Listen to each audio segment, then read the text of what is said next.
Hello दोस्तों, स्वागत है आपका अपने यूट्यूब चैनल पे। आज हम पढ़ेंगे द साइकोलॉजी ऑफ मनी का फर्स्ट चैप्टर। हमने पहले प्रस्तावना पढ़ी, उसके बारे में जाना। लेखक ने बताया कि धन के बारे में लोगों का अलग अलग मत क्यों होता है और वो अपना अलग अलग व्यवहार क्यों करते हैं।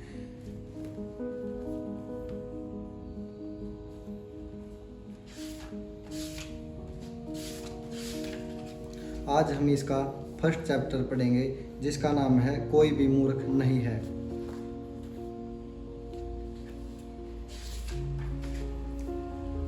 मैं आपको एक समस्या के बारे में बताना चाहूँगा। इसे जानकर आप अपने पैसों के साथ क्या करते हैं और इस बारे में बेहतर महसूस करेंगे, और दूसरे अपने पैसों के साथ क्या करते हैं इस बारे में कम आलोचनात्मक। लोग पैसों के साथ कुछ मूर्खतापूर्ण हरकतें करते जरूर हैं, लेकिन कोई भी मूर्ख नहीं है। बात असल में यह है कि अलग अलग पीढ़ियों के लोग, जिनका पालन पोषण करने वाले माता पिता की आय अलग है, जीवन मूल्य अलग है, जो विश्व के विभिन्न क्षेत्रों में अलग अलग अर्थव्यवस्था में जन्मे, जिन्होंने अलग अलग जॉब मार्केट में विविध प्रकार के प्रोत्साहन और भाग्य का अनुभव किया, वे एक दूसरे से बहुत अलग पाठ सीखते हैं। दुनिया कैसे चलती है इस बारे में हर किसी का अपना ही अनुभव होता है, और जो आपने अनुभव किया है वह कहीं अधिक प्रभावशाली है उसके मुकाबले जो आप किसी और से सुनते या सीखते हैं। इसलिए आप, मैं और हर व्यक्ति धन दौलत कैसे काम करती है इससे संबंधित अपने मूल्य के सहारे अपना जीवन गुजारते हैं, और अलग अलग लोगों के लिए इन मूल्यों में ज़मीन आसमान का फर्क हो सकता है। जो आपको महत्वपूर्ण लगे वह मेरे लिए मायने रख सकता है। जो व्यक्ति गरीबी में पला बड़ा वह जोखिम और प्रतिफल के बारे में जैसे सोचता है, एक समर्थ बैंकर की संतान चाहे जो भी हो वैसे ना सोच पाए। एक व्यक्ति जो ऐसे समय में पला बड़ा जहां मुद्रास्फीति की दर अधिक थी, उसने वह अनुभव किया जो उस व्यक्ति को नहीं करना पड़ा जो स्थिर कीमतों के बीच पला बड़ा। एक स्टॉक ब्रोकर जिसने महामंदी में अपना सब कुछ गुंवा दिया, उसने जो अनुभव किया 1990 के दशक के वैभव में काम करने वाला एक तकनीकी कर्मचारी उसकी कल्पना भी नहीं कर सकता। एक ऑस्ट्रेलियन जिसने 30 वर्षों में कोई भी आर्थिक मंदी नहीं देखी, उसने कुछ ऐसा अनुभव किया है जो किसी अमेरिकी नागरिक ने कभी नहीं किया। बस इतना नहीं, अनुभव की यह सूची असंख्य है। आप धन दौलत के बारे में कुछ ऐसा जानते हैं जो मैं नहीं जानता, और इसका विपरीत भी उतना ही सच है। जिन धारणाओं, उद्देश्यों, पूर्वानुमानों के साथ आप अपना जीवन जीते हैं वह मुझसे अलग हो सकता है। ऐसा इसलिए नहीं कि हम में से एक दूसरे से अधिक होशियार है या अधिक जानकारी रखता है। ऐसा इसलिए कि हमारे जीवन अलग हैं और हमारी विविध और बराबरी के ठोस अनुभव से रचे हैं। धन के साथ व्यक्तिगत अनुभव संसार में क्या हुआ शायद उसका 0.0000001% मात्र है, लेकिन आपके विचार आपके अनुसार संसार कैसे चलता है उसका 80% है। इसलिए समान रूप से होशियार लोग इस बात पर बहस कर सकते हैं कि मंदी कैसे और क्यों होती है, आपको निवेश कैसा करना चाहिए, आपको किसे पर प्राथमिकता देनी चाहिए, कितना जोखिम उठाना चाहिए आदि। 1930 के अमेरिकी पराखी अपनी किताब में फ्रेडरिक लुइस एलन ने लिखा था कि महामंदी ने लाखों अमेरिकियों को उनके शेष जीवन काल के लिए अंदरूनी तौर पर प्रभावित किया, लेकिन अनुभव में काफ़ी विभिन्नता थी। 25 वर्ष के बाद जब जॉन एफ कैनेडी राष्ट्रपति चुनाव लड़ रहे थे, एक रिपोर्टर ने उनसे पूछा कि महामंदी के बारे में क्या याद है। उन्होंने टिप्पणी की, मुझे महामंदी के बारे में कोई प्रत्यक्ष जानकारी नहीं। मेरा परिवार दुनिया के सबसे अधिक धनी परिवारों में से एक था, और यह उस समय काफ़ी था। हमारे पास बड़े नौकर, घर, चाकर, और हम बहुत घुमा फिरा करते थे। जो चीज़ मैंने प्रत्यक्ष रूप से देखी वह थी कि मेरे पिता ने कुछ और मालियों को सिर्फ इसलिए काम पर रखा कि उन्हें नौकरी मिल जाए जिससे वे अपना पेट भर सके। मुझे महामंदी के बारे में कुछ पता नहीं था जब तक मैंने हार्वर्ड में इसके बारे में नहीं पढ़ा। यह 1960 के चुनाव का एक मुख्य मुद्दा था। लोगों को लगा कि कैसे कोई ऐसा व्यक्ति अर्थव्यवस्था की बागडोर संभाल सकता था जिसे पिछली पीढ़ी के सबसे बड़े आर्थिक वृत्तांत की कोई जानकारी ही नहीं थी। इसका अस्तिपूर्ण काफ़ी हद तक JF के द्वितीय विश्व युद्ध के अनुभव के द्वारा हुआ। यह पिछली पीढ़ी में व्यापक एक दूसरा भावनात्मक अनुभव था जो उनके मुख्य प्रतिद्वंदी हर्बर्ट हुम्फ्रे के पास नहीं था। हमारे सामने चुनौती यह है कि अध्ययन या ग्रहणशीलता की कोई कमी कोई भी मात्रा भय और अनिश्चितता की शक्ति को उत्पन्न नहीं कर सकते। मैं इस बारे में पढ़ सकता हूँ कि महामंदी में अपना सब कुछ गंवा देना कैसा लग रहा होगा, लेकिन मेरे मन में उन लोगों को की भावनात्मक गाँव नहीं है जिन्होंने वास्तव में यह अनुभव किया, और ऐसा कोई व्यक्ति जिसने यह अनुभव किया हो यह समझ ही नहीं सकता कि मेरे जैसा व्यक्ति स्टॉक खरीद कर रखने जैसे विषयों में असावधान कैसे हो सकता है। हम दुनिया को बहुत अलग नज़रिए से देखते हैं। स्प्रेडशीट बड़ी स्टॉक मार्केट गिरावटों को ऐतिहासिक आवर्त का मॉडल पेश कर सकती है, लेकिन स्प्रेडशीट उस भावना का मॉडल पेश नहीं कर सकती जो आप घर पर पहुंचकर अपने बच्चों की ओर देखकर सोचते हुए अनुभव करेंगे कि आपने ऐसी गलती की है कि जिससे उनका जीवन प्रभावित हो सकता है। इतिहास पढ़ने से आपको यह जरूर लगता है कि आप कुछ जानते हैं, लेकिन जब तक आपने उसे जिया ना हो, उसके नतीजों को व्यक्तिगत तौर पर महसूस न किया हो, आप उसे इतना नहीं समझ पाएंगे जिसे आपके व्यवहार में बदलाव आ सके। हम सबको लगता है कि हम जानते हैं कि दुनिया कैसे चलती है, लेकिन हम सब ने इसके एक दिन के मात्र का ही अनुभव किया है। जैसा कि निवेशक बेंटनिक ने कहते हैं, सब कुछ सबक ऐसे होते हैं जिन्हें समझने से पहले हमें उनका अनुभव करना आवश्यक है, और हम सब किसी न किसी तरह इस सच के शिकार हैं। 2006 में national bureau of economics research के अर्थशास्त्री अल्राइक मेलमंडियर और स्टीफन नेगल ने सर्वे ऑफ कंज्यूमर फाइनेंस के 50 वर्ष के कार्य का अध्ययन किया, जिसमें अमेरिकी लोग अपने पैसे के साथ क्या करते हैं इस विषय पर विस्तृत जानकारी थी। परिकल्पना के अनुसार लोगों को अपने निवेश संबंधी निर्णय अपने लक्ष्यों और उस समय में उपलब्ध निवेश विकल्पों के अनुसार लेने चाहिए, लेकिन लोग ऐसा नहीं करते। अर्थशास्त्रियों ने पाया कि लोगों के जीवन भर के निवेश निर्णय उनके उन अनुभवों से दृढ़तापूर्वक जुड़े होते हैं जिन्होंने अपने जीवन काल में देखे।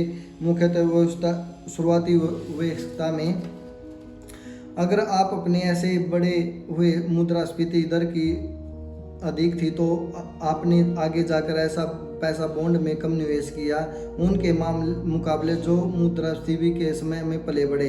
यदि आप ऐसे समय में पले बढ़े जब स्टॉक मार्केट मजबूत था तो आपने आगे जाकर अपना पैसा बॉन्ड में अधिक निवेश किया उनके मुकाबले जो स्टॉक मार्केट कमज़ोर होने के समय में पले बढ़े।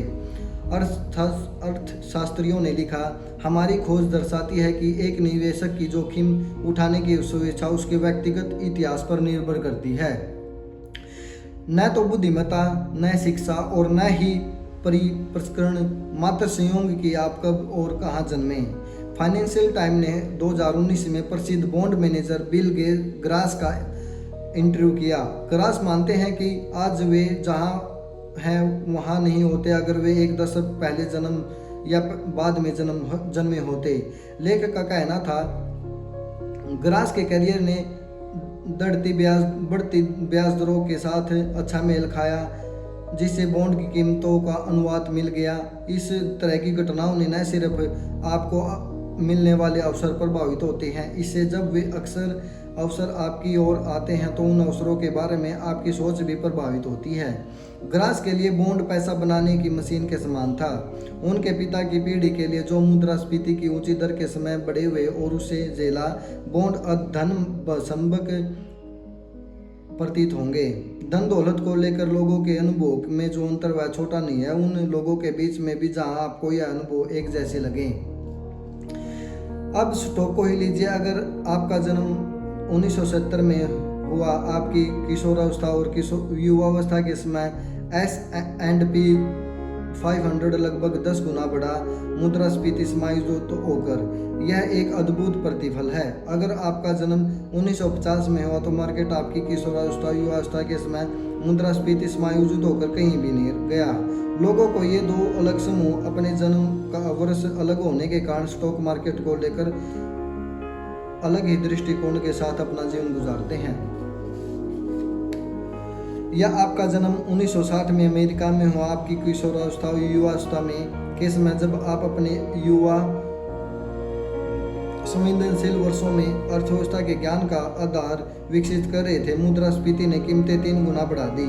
यह बहुत होता है, आपको गैस लाइनें और वेतन याद रहते हैं। वेतन तो जो पिछले बार के मुकाबले कम और कम दिन चलता है, लेकिन यदि आपका जन्म 1990 में हुआ, आपके पूरे जीवन में मुद्रास्फीति की दर इतनी कम रही कि शायद कभी इसका विचार आपको छूकर भी न गुजरा हो।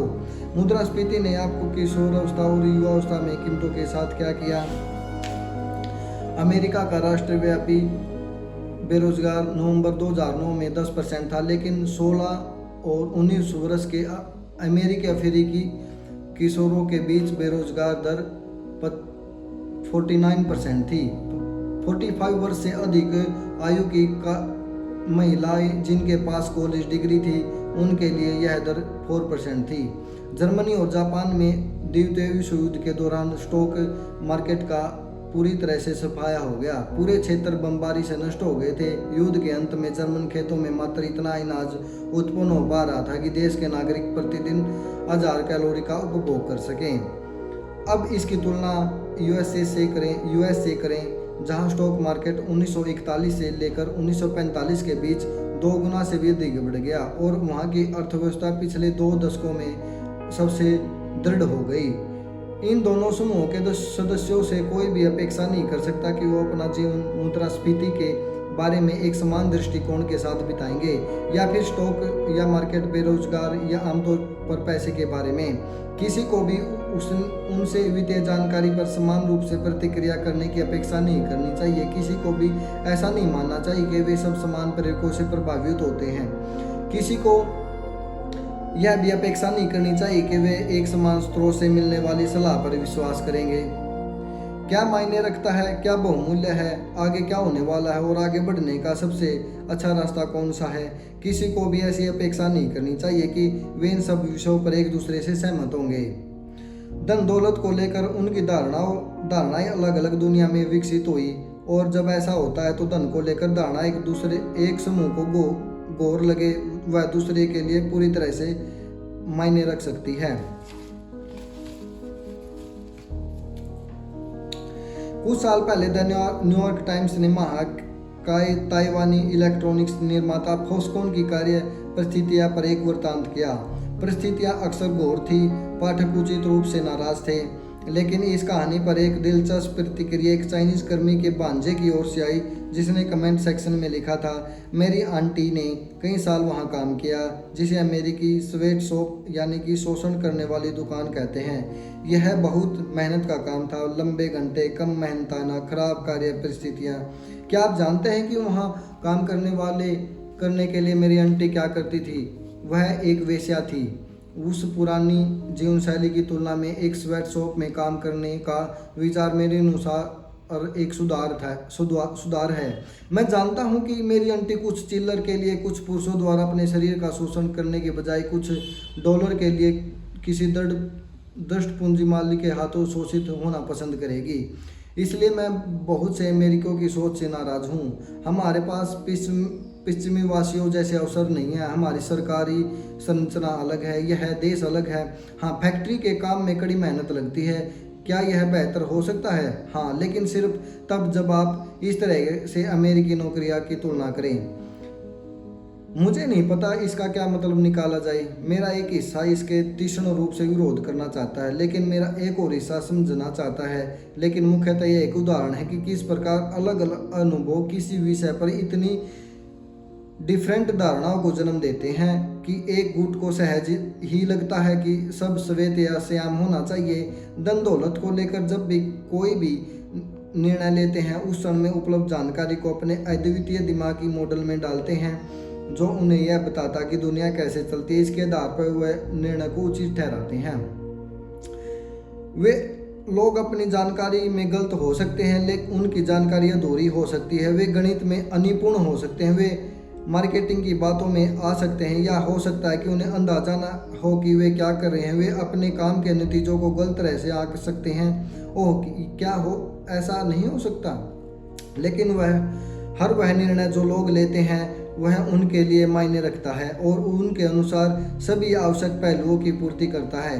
वे खुद को एक ऐसी कहानी सुनाते हैं जिसमें वे क्या कर रहे हैं और क्यों इसका वर्णन होता है। यह कहानी उनके खुद के अद्वितीय अनुभव से रचित होती है।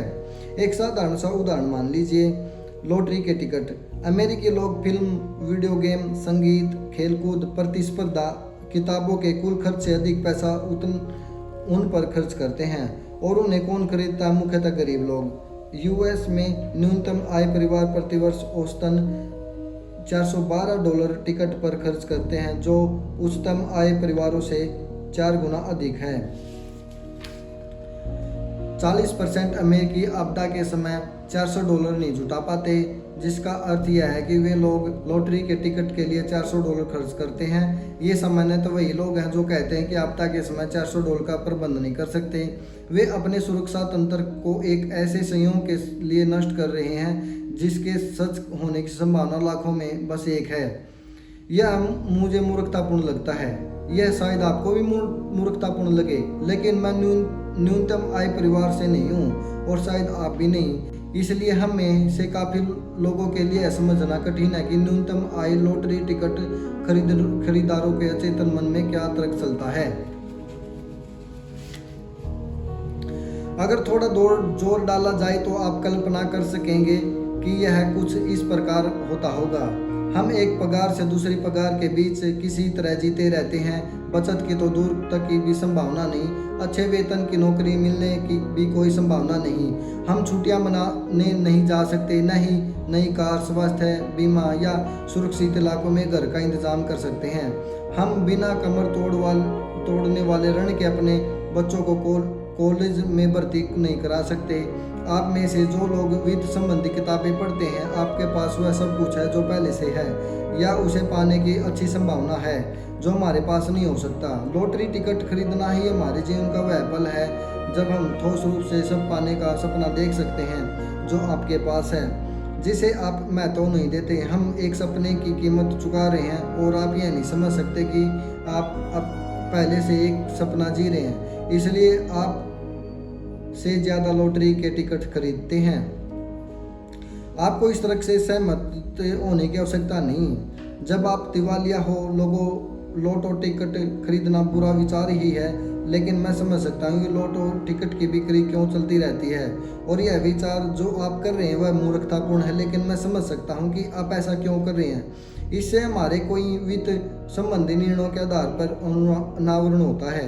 कुछ लोग वित्तीय निर्णय पूर्ण रूप से एक स्प्रेडशीट के द्वारा करते हैं। वे खाने की मेज पर एक कंपनी की मीटिंग में उन्हें बनाते हैं ऐसा स्थान जहां व्यक्तिगत इतिहास, संसार के प्रति आपका अद्वितीय दृष्टिकोण, अहंकार, अभिमान, मार्केटिंग और विचित्र प्रेरक के साथ मिलकर एक ऐसा वृत्तांत बनाते हैं जो आपके लिए काम करता हो।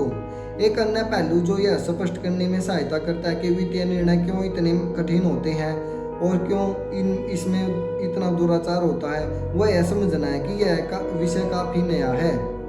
धन दौलत तो काफ़ी समय से हमारे चारों ओर है। ऐसा माना जाता है कि लीडिया, जो तुर्की का भाग है, वहाँ के राजा एटिलियस ने 600 ईस्वी पूर्व में पहली आधिकारिक मुद्रा बनाई। लेकिन वित्तीय निर्णयों का आधुनिक आधार बचत और निवेश ऐसी संधारणाओं पर आधारित है जो अभी नवजात हैं। अब सेवानिवृत्त को ही लीजिए। 2018 के अंत में यूएस के सेवानिवृत्त खातों की में $27 ट्रिलियन की राशि थी, जिसके अनुसार यह आम निवेशकों की बचत और निवेश निर्णयों का मुख्य चालक था। लेकिन सेवानिवृत्त होने की पूरी संधारणा अधिक से अधिक 2 पीढ़ी पुरानी है। द्वितीय विश्व युद्ध से पहले अधिकांश अमेरिकी अपनी मृत्यु तक काम किया करते थे। यह अपेक्षा भी थी कि और वास्तविकता भी। 1940 से 1965 वर्ष और उससे अधिक आयु के 65 वर्ष और उससे अधिक आयु के पुरुषों की श्रमिक वर्ग में भागीदारी 50% थी। सामाजिक सुरक्षा ने इसे बदलने का प्रयास किया, लेकिन इसके शुरुआती लाभ एक समुचित पेंशन की तुलना में कुछ खास नहीं थे। जब इडा से फुलर 1940 में अपना सामाजिक सुरक्षा चेक कैश कराया, उसका मूल्य $22.54 था। यह मुद्रास्फीति से समायोजित होकर $14 1980 तक पहुंचने के बाद ही सेवानिवृत्त लोगों के लिए औसत सामाजिक सुरक्षा चेक बढ़कर $1000 प्रति माह हुआ। मुद्रास्फीति से समायोजित होने के बाद सेंसस ब्यूरो के अनुसार 65 वर्ष से अधिक आयु के 1/4 अमेरिकी 1960 के अंत तक गरीबी में जी रहे थे। ऐसी एक परिप्राचित धारणा है कि सभी को निजी पेंशन मिला करती थी, लेकिन यह बेतहाशा रूप से अतिशयोक्तिपूर्ण है। एम्प्लॉय बेनिफिट रिसर्च इंस्टीट्यूट के अनुसार 65 वर्षीय और उससे अधिक आयु के लोगों में से सिर्फ 1/4 को 1975 में पेंशन का आय मिला करती थी। उस भाग्यशाली अल्पसंख्यक वर्ग में घरेलू आय का मात्र 15% पेंशन से आता था। 1955 में न्यूयॉर्क टाइम्स ने सेवानिवृत्त होने की बढ़ती लालसा और सतत असमर्थता के बारे में लिखा। एक पुरानी कहावत को अलग तरह से व्यक्त करें तो सेवानिवृत्त में के बारे में सभी बातें करते हैं, लेकिन बहुत ही कम इसके बारे में कुछ करते हैं। 1980 तक यह धारणा सुदृढ़ नहीं हुई। हर कोई सेवानिवृत्त के योग्य है और हर किसी को एक गरिमापूर्ण सेवानिवृत्ति मिलनी चाहिए, और तब से लेकर उस गरिमापूर्ण रिटायरमेंट को पाने का उपाय यही उपेक्षा रही है कि हर कोई अपनी खुद की आय से बचत करके उसे निवेश करे। मैं फिर दोहराना चाहूँगा, यह विचार कितना नया है। 401 अमेरिकी सेवानिवृत्त के बचत माध्यम का आधार 1978 तक अस्तित्व में नहीं आया था। रोथ IRA 1978 तक नहीं जन्मा था। अगर यह एक व्यक्ति होता तो मुश्किल से मदपान करने की आयु तक पहुंचता। किसी को भी इससे अचरज नहीं होना चाहिए। हम में से काफ़ी लोग सेवानिवृत्ति के लिए बचत और निवेश में अच्छे नहीं हैं। हम मूर्ख नहीं हैं, हम सब बस नौसिखिए हैं। कॉलेज के लिए भी यही लागू होता है। 25 वर्ष से अधिक आयु के अमेरिकियों में स्नातक डिग्री रखने वालों की संख्या 1940 में 20 में से 1 से भी कम के मुकाबले 2015 में 4 में से 1 तक पहुंच चुकी है। इस समय के दौरान औसत कॉलेज ट्यूशन में मुद्रास्फीति के समायोजित होकर लगभग 4 गुना की बढ़ोतरी हुई। कुछ इतना बड़ा और महत्वपूर्ण जितने कम समय में समाज में इतने गंभीर रूप से प्रभावित करता है, उसे पता चलता है कि उदाहरण के तौर पर लगभग पिछले 20 वर्षों में लोगों ने विद्यार्थी ऋण को लेकर इतने खराब निर्णय क्यों लिए। हमारे पास दशकों का एक अतिरिक्त अनुभव तक नहीं है जिससे हम सीखने का प्रयत्न मात्र भी कर सकें। हम बस जुगाड़ करके काम चला रहे हैं।